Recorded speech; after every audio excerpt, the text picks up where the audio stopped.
Authorities have stated that Diddy won't be convicted based on recent CNN footage showing him assaulting Cassie, but wait, there's more. Some recently surfaced audio recordings might be the smoking gun that puts him away for good. These recordings range from whispered confessions to damning exchanges, each offering a glimpse into the crimes of a man whose empire is crumbling faster than a sand castle in a tsunami. What was the word? What was the words? The best you can remember what he said. What secrets are hiding in these recordings? In this video, we'll scrutinize these audio tapes, dissecting the explosive claims, the firestorm of reactions, and what this all means for Diddy's future. 4 audio recordings. In April and May 2024, a viral audio clip with explicit content surfaced on social media featuring Sean Diddy Combs and Meek Mill. The audio emerged amidst numerous allegations of abuse, sexual assault, and sex trafficking against Diddy, sparking much debate. Some sources suggested the clip might be fake, claiming it was made as a joke related to the allegations against Diddy. In the comments section of the clip, social media users expressed doubt about its authenticity.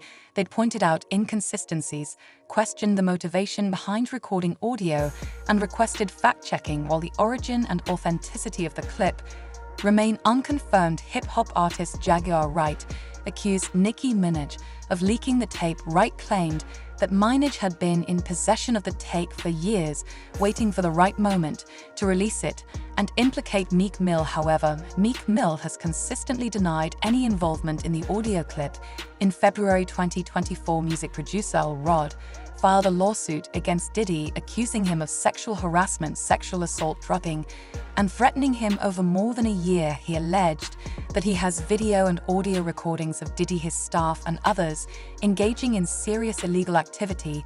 This includes footage of Diddy providing laced alcoholic beverages to minors and sex workers at his homes. The lawsuit sought $30 million in damages. In the 73-page complaint, Lil Rod described his experience working with Diddy on the 2023 The Love album Off the Grid.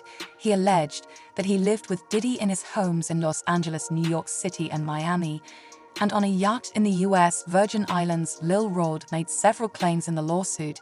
He also accused Diddy of regularly hosting sex trafficking parties with underage women. He claimed that Diddy and his associates threatened him and tried to intimidate him into silence. Lil Rod named several other defendants in the lawsuit, including Universal Music Group CEO Lucian Gra and Diddy's chief of staff Christina Coram. He also sought compensation for unpaid royalties and publishing shares related to his work on Diddy's album. Diddy's attorney, Shan Holly, denied the allegations, calling Lil Rod a liar and his claims pure fiction. In March 2024, Lil Rod updated his lawsuit to add Cuba Gooding Jr. as a defendant. He accuses the actor of touching his private parts and other body areas. Lil Rod says this happened on Diddy's yacht in January 2023. He claims Diddy introduced him to Gooding and suggested they get acquainted. Lil Rod felt very uncomfortable and had to push Gooding away forcefully. The lawsuit talks about other famous people like rapper Young Miami model Daphne Joy and wellness coach Jade Ree. It says they were paid monthly by Diddy to be involved in sexual activities with him. Young Miami is also accused of bringing drugs for Diddy. Lil Rod's lawyer, Tyrone Blackburn, says Diddy is trying to scare them and has been threatening Lil Rod's daughter. However, Diddy's team says they had nothing to do with the harassment.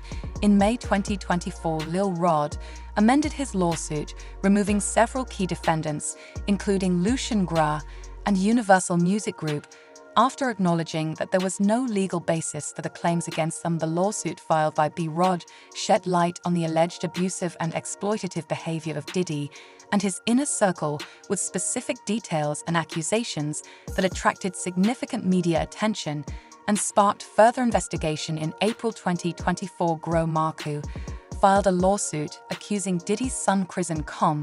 She accused him of sexual assault. The lawsuit alleges that the incident happened in December 2022.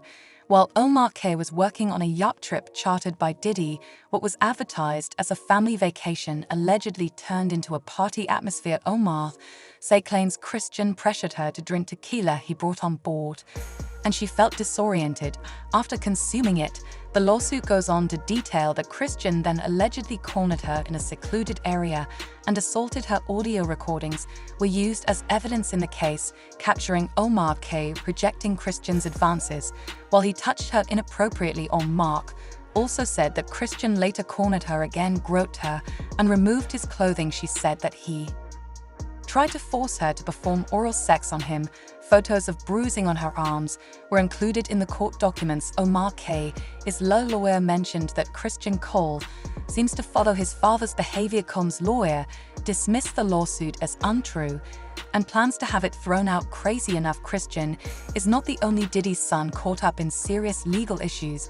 His brother Justin is currently in a pickle as well. In the earlier lawsuit from February 124 filed by Rodney Lilrod Jones, he accused Diddy and his son Justin Combs of hiding their role in a shooting in 2022. The lawsuit says the shooting happened at the Chalice recording studio in Los Angeles and involved Justin's friend, a 30-year-old man named G. According to the lawsuit, Diddy, Justin, and G were engaged in a heated conversation that escalated and moved into a restroom adjacent to where Lil Rod was positioned. Lil Rod, who was nearby, heard gunshots and was scared when the door opened. Diddy and Justin were seen exiting, leaving G behind, who was found bleeding from his leg and hip area. Lil Rod provided first aid to G and facilitated his transport to a waiting ambulance, while Diddy and Justin allegedly disappeared to another part of the studio. The lawsuit claims that Diddy tried to make Lil Rod lie to the police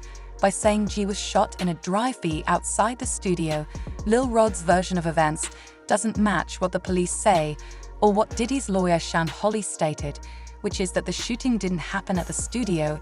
In January 2024, recordings were submitted to a court as proof in rapper Tupac Shakur's murder case, suggesting that P. Diddy was involved in the killing. The recordings include Dwayne Katie Davis, a suspect in the murder, saying that Diddy offered him $1 million to do. Well, you, Puffy's a bunch of Southsiders. In what Puffy makes kind of an announcement? Yeah, that was stupid as hell too, you know. What did you actually hear? What was the words, the best you can remember what he said? During a secret police interview lasting 2 hours and 25 minutes in 2008 with the LAPD, Keith D claims that Diddy wanted to get rid of Schneid and Tupac during the East versus West Coast rap rivalries. Keith D says Diddy privately ordered the hit and talked to him multiple times about killing both Pac and Suge. Although Diddy has always denied any involvement, Kai D claims he never got paid for the shooting. He also mentioned becoming friends with Diddy through a mutual friend named Eric Zip Martin. Audio recordings have been given to prosecutors as evidence in Keith D's murder trial for Tupac's killing. Keith D says he's innocent. Besides audio recordings, an incriminating video clip of Diddy recently surfaced. The recent video evidence of Diddy abusing Casey. In May 2024, CNN shared a video from 2016 that seems to capture Sean Diddy. He's hurting his then-girlfriend singer Cassie Ventura in a hotel. In the video, Diddy is seen exiting a hotel room while holding a towel around his waist.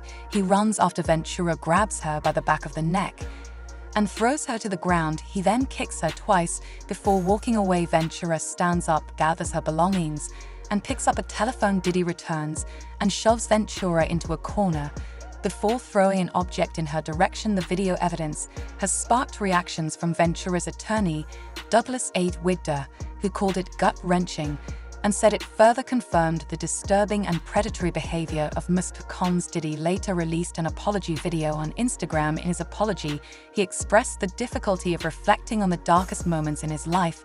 He said, "My behavior on that video is inexcusable. I take full responsibility for my actions in that video. I am disgusted. I was disgusted. Then when I did it, I'm disgusted now."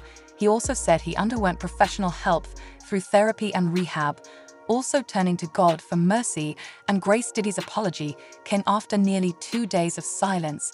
Following the release of the video by CNN, the footage prompted widespread condemnation, and including from Ventura's husband Alex Fine and 50 Cent. Ventura's lawyer Meredith Firetog responded to Diddy's apology, stating Cons' most recent statement is more about himself than the many people he has hurt.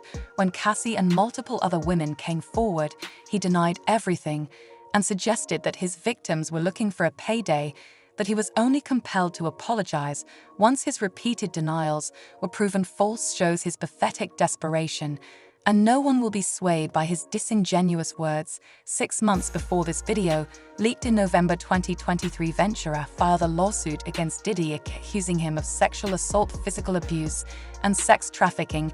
She alleged that Diddy exerted complete control over her life.